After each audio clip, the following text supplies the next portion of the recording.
one of the first applications of partial derivatives that we can learn about is how to find equations for tangent planes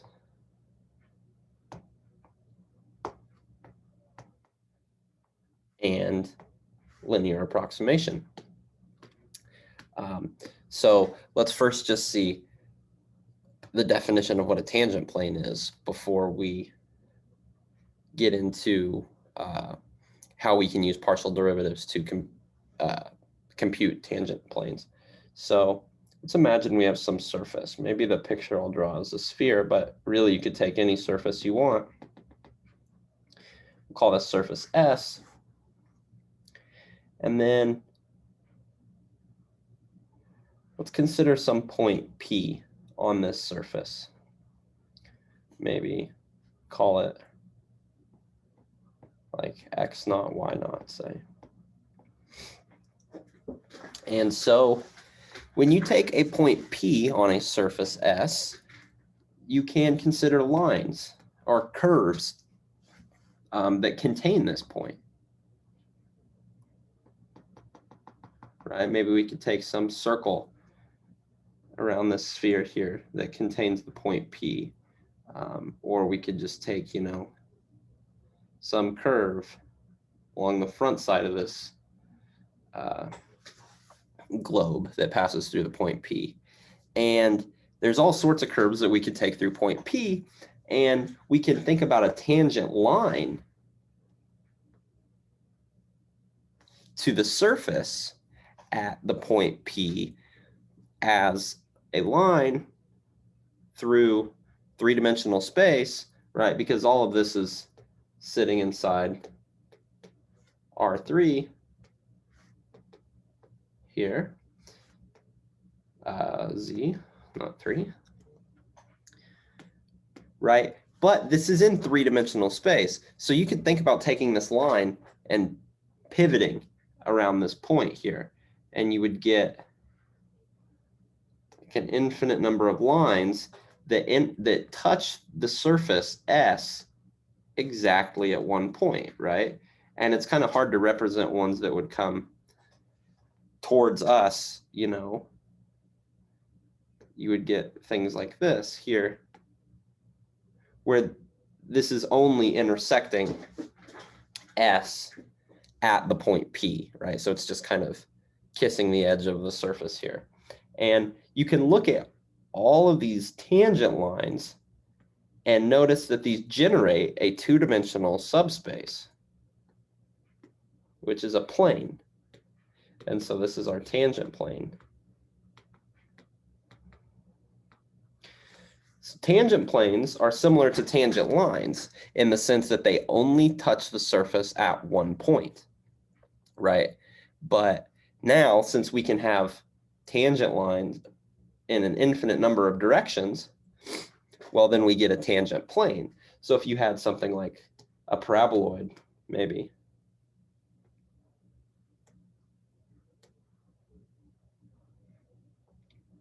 say we have a paraboloid, looks something like this, and we pick some point on this surface, P, and we want to look at the tangent plane, right? Well, we have some plane that only touches right at point P. And the question is, what is an equation of the tangent plane?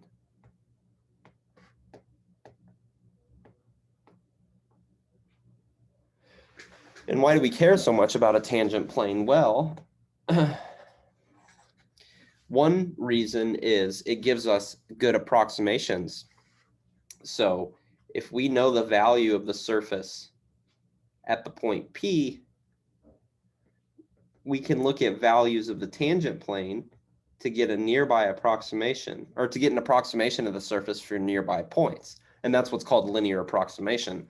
So say, for example, well, we'll get to linear approximation later.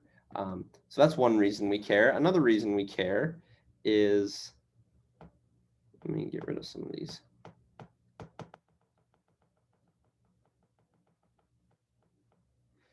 is we have to see when we care about partial derivatives, we have to see how a function is changing in the x direction and how a function is changing in the y direction. And so a lot of information about the partial derivatives is belongs to this space, this tangent plane here. And so what we want to do is be able to come up with an equation for these tangent planes so that we can interpret our surface and learn more about a given function. And so here's a definition. If S is defined via a differentiable function,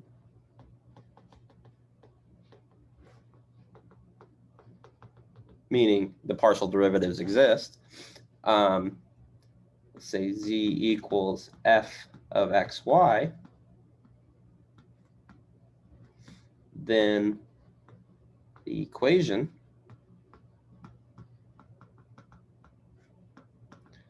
for the tangent plane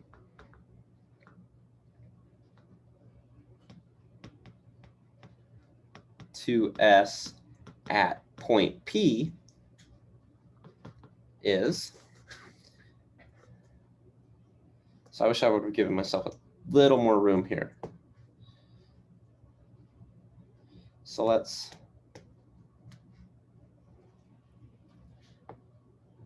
me copy here. Equation of tangent plane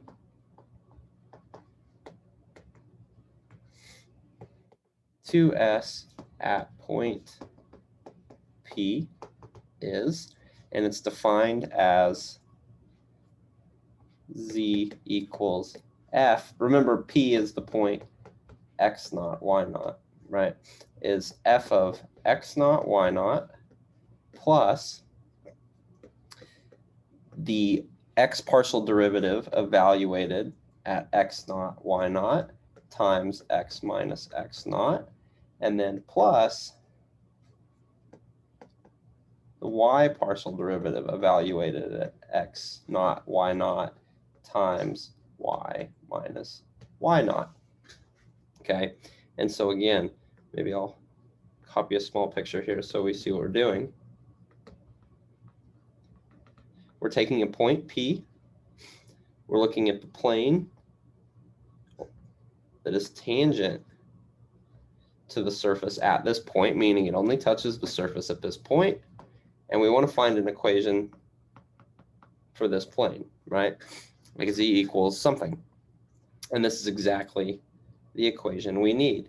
We just need to know, we need to be able to compute the partial derivatives of our function, and we just need to evaluate our function and both its partial derivatives at the point x naught, y naught, and then we just substitute x naught and y naught into the expression, and this gives us a formula for the tangent plane.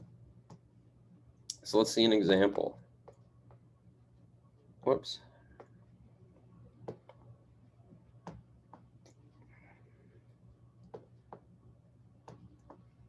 Example. Let's find equation of the tangent plane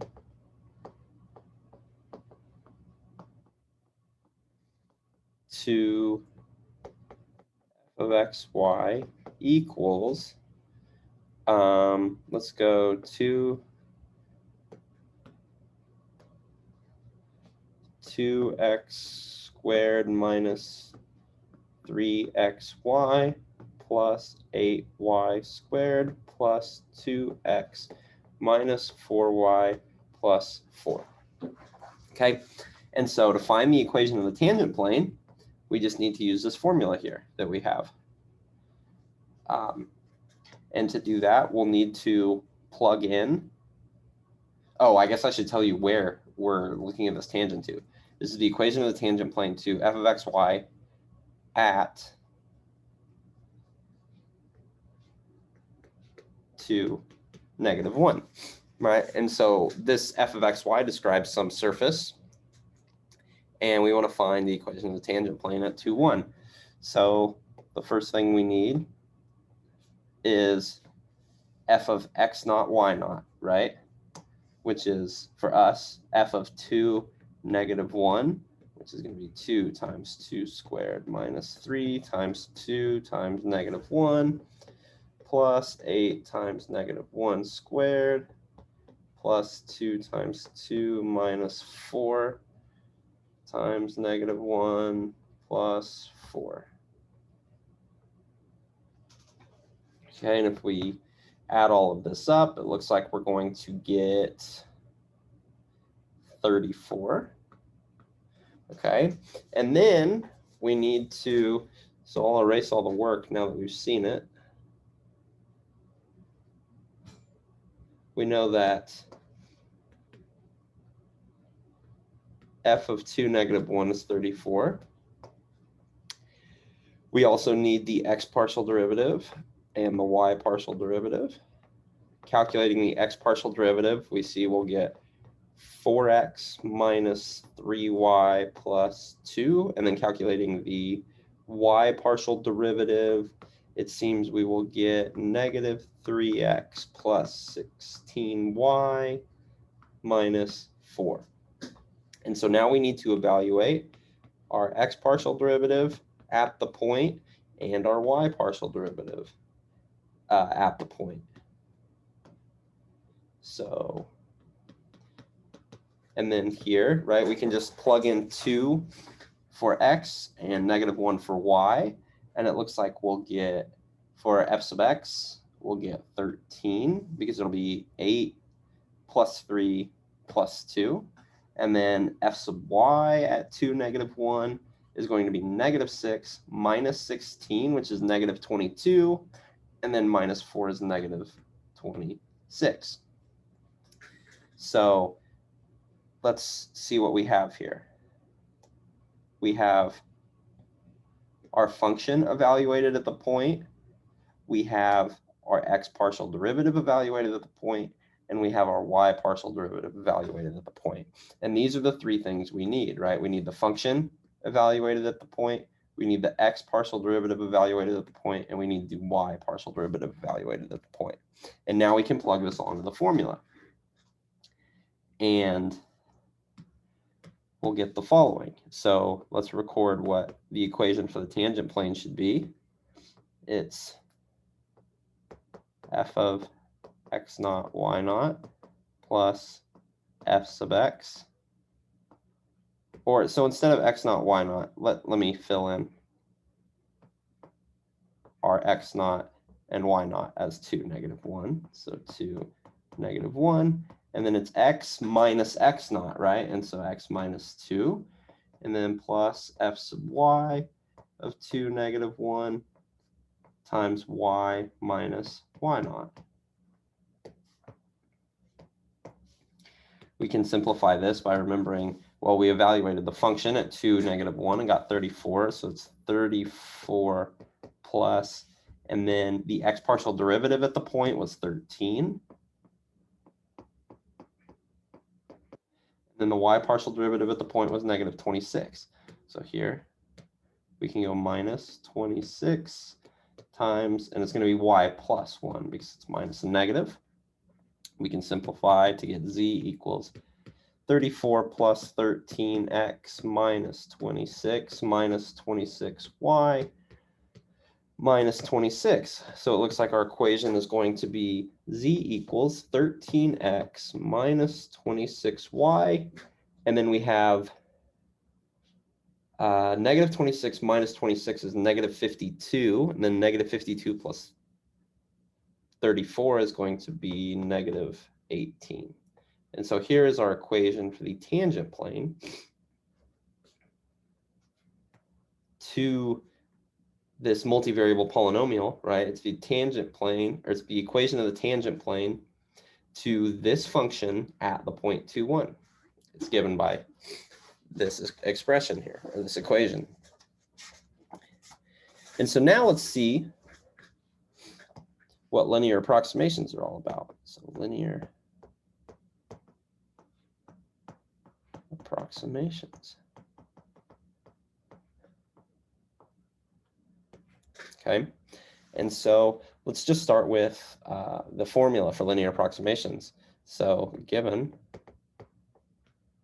say z equals f of xy with continuous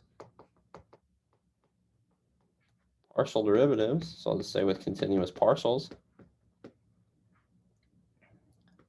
that exist, let's also say that exist at the point x naught, y naught, then the linear approximation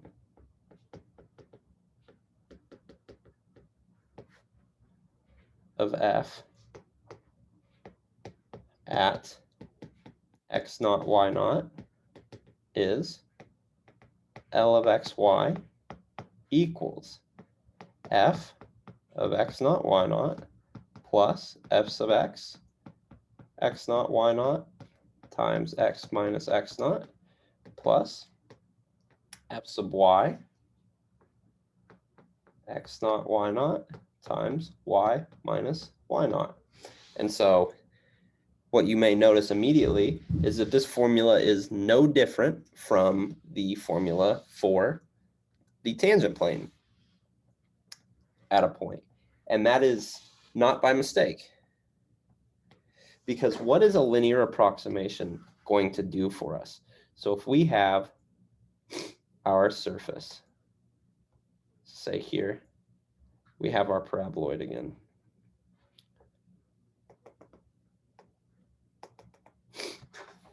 And we're looking at some point P, which is x naught, y naught. And we have a tangent plane to this point. What a linear approximation is doing is now we're looking with linear approximations, our interest is in the points x and y. There's some point on the plane, but not on the surface, right? This is a point on the plane, L of xy. This is the linear approximation of f at x naught, y naught, right? And so it's a good approximation because if the point xy is very close to the point x naught, y naught, this is a really good approximation because the tangent plane is going to not be very far away from the surface, right? And so the value L of xy out here should be a good approximation for the value of the surface there. So let's see what we mean here when we're talking about linear approximations. So let's let, dang it, let's let f of xy be square root of 41 minus x squared, sorry, minus 4x squared minus y squared. Let's approximate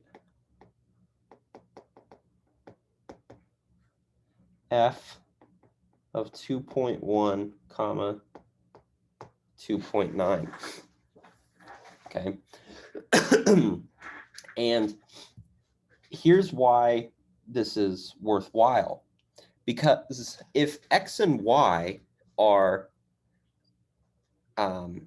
integers, then this is something that may not need an approximation, right? So if x is 2 and y is 3, say, for example, because those are points that are nearby 2.1 and 2.9, then f of 2, 3 is root 41 minus 4 times 2 squared minus 3 squared. Well, that's root 41 minus 4 times 4, which is 16, and then minus 9. Well, that's 25 minus 9, which is 16. So root 16 is 4, right? And there's no need for approximation here because the value of the function is very straightforward. However, what is f of 2.1, 2.9? Well, it's going to be 41 minus 4 times 2.1 squared minus 2.9 squared, right? And so the idea is that, well, here, just changing the values by 0.1 makes this something that is very inconvenient, right? We can't do it, well, we could do it by hand, I guess, but it's not clear immediately what the value of the function is at this point. And so what we can say is, well, we can come up with a very good approximation because we do know the value at x equals 2 and y equals 3. And how we get a very good approximation is using our tangent plane, using a linear approximation. And so let's see how we can use a linear approximation here. Well, we need the equation for a tangent plane, right? And so we're going to do, we want to find, whoops, we want to find linear approximation at the point 2, 3, because we know exactly how the function is behaving at that point. So let's get a linear approximation at that point, right? Or maybe to be more clear, we want a linear approximation at the point 2.1, 2.9, because that's what we're going to eventually approximate. But let's find the tangent plane at x equals 2, y equals 3, and then take the linear approximation nearby. So we want to find the linear approximation, and maybe I'll just leave it at that, since kind of what I said was what I wanted to say. So we need an equation for the tangent plane at the point 2, 3. So this is going to be f of 2, 3 plus f sub x at the point 2, 3 times x minus 2, and then plus f sub y at the point 2, 3 times y minus 3.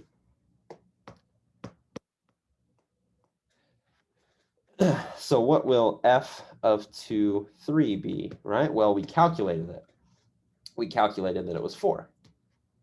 So this is 4. And then what's f sub x, right?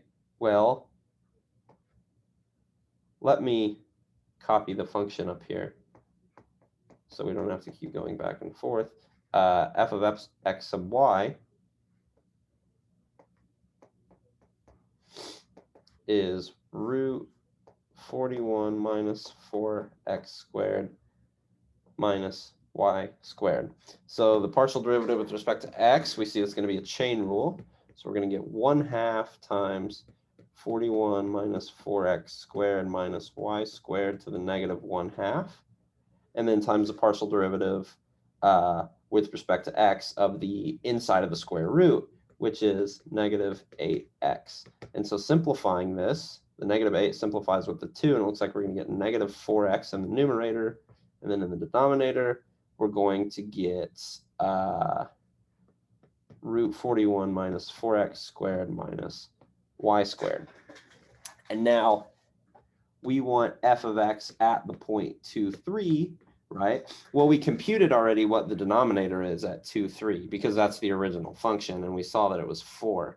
So that's going to be, so it's going to be negative 4 times 2 all over 4, which is going to be negative 2, right? And so we have that f of x at the point is negative 2. And so let's start filling in what we have here up top.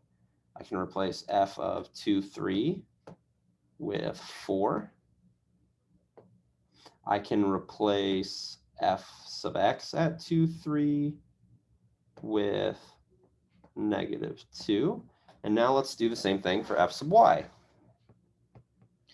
For the partial derivative with respect to y, we're going to get 1/2 41 minus 4x squared minus y squared to the negative 1/2 times negative 2y, which is going to give us negative y over root 41 minus 4x squared minus y squared. Okay, and then if we plug in the point 2, 3, well, again, we know the denominator is 4, and then y equals 3, so this is going to be negative 3/4. And so we can replace f sub y at 2, 3 with negative 3/4. Okay, and so now that we've gone through all this computation here, let's erase and not erase the app completely. Let's erase and then finish finding the equation for this tangent plane, right? And so this is 4 minus 2x plus 4 minus 3/4 y plus 9/4, right? And so we have 8 here because the 4 plus 4 makes 8. And 8 is going to be 32 over 4. And so then when we take 32 over 4 plus 9 over 4, that's going to be 41 over 4. So we'll have 2x minus 3/4 y, and then plus 41 over 4. And so this is the equation for the tangent plane. Now, this is the equation for the tangent plane at 2, negative 3. But we want the linear approximation of the function at 2.1, 2.9, which means we need to compute L of 2.1, L of 2.1, 2.9, right? Because this, the equation for the tangent plane we know is also L of xy. And so to approximate our function at the point 2.1, 2.9, we compute the value of 2.1, 2.9 when we plug it into the equation for the tangent plane. And so L of 2.1, 2.9 is going to be negative 2 times 2.1, excuse me, minus 3/4 times 2.9 plus 41 over 4, which is much easier to, even though there's still like a decimal and fractions here, this is much easier to understand than like the square root of these numbers and stuff. So, and what you'll get is the value for this is 3.875. And this is the linear approximation. And let's see how good that is. So we got that L of 2.1, 2.9 was, once you actually evaluate that, you get 3.875. And actually, f of 2.1, 2.9, which is root 41 minus 4 times 2.1 squared minus 2.9 squared. This is square root of 14.95, which is rounded to 4 decimal places, 3.8665. And for the sake of an approximation, that's a pretty good approximation. I think that's like a 0.2% error approximation or something. So this is the idea of linear approximation and how you can use tangent planes of nearby points to get approximations for other points on the surface. And so quickly, before we end the video, there is one definition that I would like to give, and that is the differential. Oops.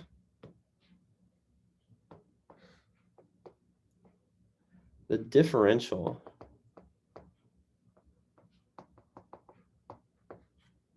dz, or sometimes called the total differential,